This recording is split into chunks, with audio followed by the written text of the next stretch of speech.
خواجہ آصف صاحب نے صحیح کہا کہ ہم نے کچھ دوریاں اتنی زیادہ بڑھا دی ہیں اور سیاست میں ہیٹ اتنی زیادہ کر دی کہ ایون ایک دوسرے سے ملتے ہوئے بھی جھجکتے ہیں اور شاید ڈر آتا ہے کہ کہیں سے کوئی پیغام نہ آ جائے کہ جی آپ کیوں اتنی اچھی طرح مل رہے تھے.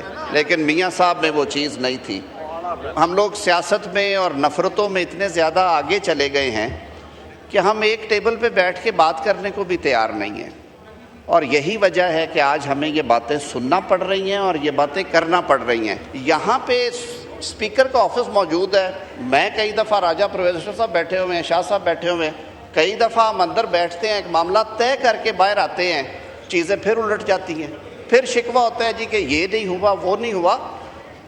ذمہ داری کا مظاہرہ کریں گے. لطیف خوسا صاحب نے صحیح کہا کہ چیزوں کو اس حد تک لے کے جائیں جہاں سے واپسی ممکن ہو.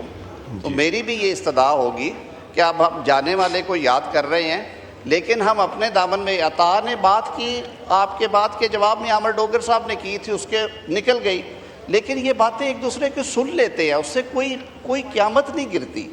اور یہ سبق ہے ہمارے ایک دوسرے کے لیے.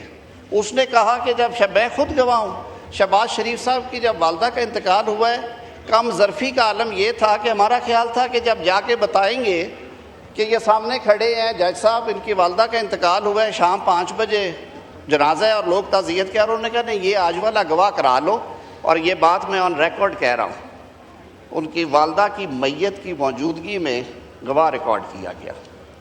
5 انہوں نے منع کر دیا ہمیں. جب 3 دفعہ میری جج صاحب سے تلخ کلامی ہوئی, انہوں نے منع کر دیا. انہوں نے کہا جی جرا کرنے دیں.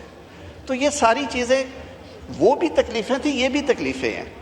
لیکن اگر ہم ایک دوسرے کے گریبان پکڑیں گے, بات نہیں کریں گے, بیٹھیں گے نہیں, تو یہ سلسلے اسی طرح چلتے رہیں گے.